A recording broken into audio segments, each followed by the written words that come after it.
everyone. My name is Graham, and today we'll be learning about how the Odyssey follows and sometimes breaks the famous hero's journey pattern. The hero's journey is one of the most common story structures in world literature. We see it in myths, movies, and novels across cultures. It usually follows a cycle. A hero leaves home, faces challenges, transforms, and returns. In this lesson, we'll look at how Odysseus' story fits into this pattern and where Homer takes a different path. The hero's journey was first outlined by Joseph Campbell, who studied myths from many cultures. He figured that many stories share similar stages. The journey usually begins with a call to adventure, when the hero is pulled away from their ordinary world. Along the way, the hero faces trials and tests, often with new allies and enemies, but in the end, the hero returns home changed by what they've learned. Think about Luke Skywalker in Star Wars, or Simba in The Lion King. These characters follow the cycle almost exactly. But what happens in a story like the Odyssey doesn't follow it perfectly? In the Odyssey, Odysseus' call to adventure begins when he sets sail to fight in the Trojan War. Unlike some heroes who hesitate or refuse the call, Odysseus accepts without question. This is one way Homer breaks from the traditional hero's journey. After the war, however, his true adventure begins, the long and dangerous journey back to Ithaca. This moment shows us how the hero's journey can shift depending on the story. Odysseus' journey is filled with challenges that match the hero's journey stages. First, he faces the Cyclops, a monster he must outsmart rather than overpower. This shows Odysseus' cleverness, but also his pride, which comes back to haunt him later. Next, he encounters the Sirens, whose songs nearly lure him to destruction. Odysseus survives by tying himself to the mast, a test of both strength and discipline. He also faces Scylla and Charybdis, two sea monsters that force him to choose between two dangers. No matter what he chooses, he loses men. These trials show Odysseus' bravery, leadership, and flaws. In Campbell's pattern, these belong to the road of trials. The hero must prove themselves through repeated challenges.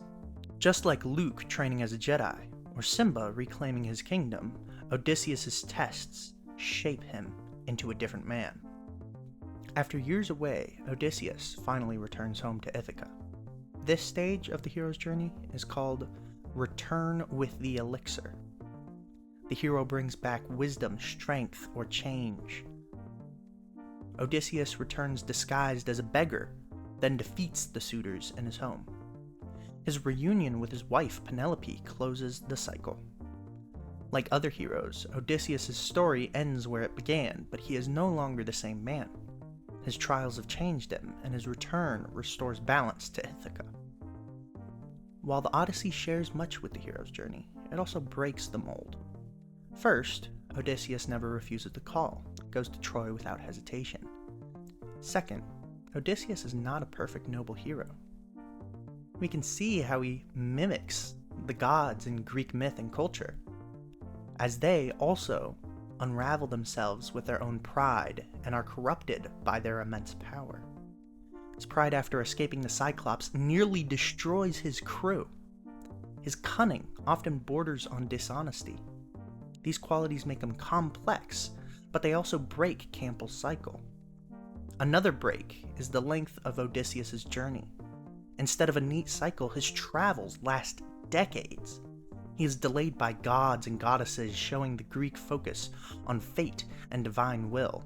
By showing both the fits and the breaks, the Odyssey proves how stories can bend the hero's journey. Homer also hints at the idea of the untrustworthy storyteller.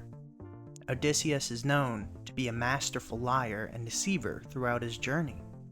Whether it be to trick the Cyclops, or maneuver Circe's trickery, or even to disguise himself as a beggar in order to infiltrate his own keep and exact his revenge on the suitors, Odysseus is no honest man. And he's the one telling the story. So how do we determine what is true and what is false? Homer alludes to Odysseus lying to the audience. It is shown that our hero is not above sacrificing his allies and taking his brutal revenge against his wife's suitors. What if he was a coward? Or an unjust leader? This may be the largest deviation from the hero's journey. After all, it could be that there was no hero. Maybe not even a journey. Maybe Odysseus is fabricating this story as an excuse for why it took so long for him to return after the war. After all, we do know how he loved to pillage. In this way, the Odyssey both fits and disregards the hero's journey at the same time. So, the Odyssey clearly follows the hero's journey in many ways. From Odysseus' call to adventure through his road of trials and finally his return home, but it also bends the pattern, his flaws, his lack of refusal, and his decades-long detours. These remind us that myths often reflect the cultures that tell them. After watching this video, you should be able to name at least 2 stages of the hero's journey found in the Odyssey, and also 1 stage where the story diverges from the pattern. Keep this in mind as you read, and notice how Odysseus' journey both fits and reshapes this timeless structure.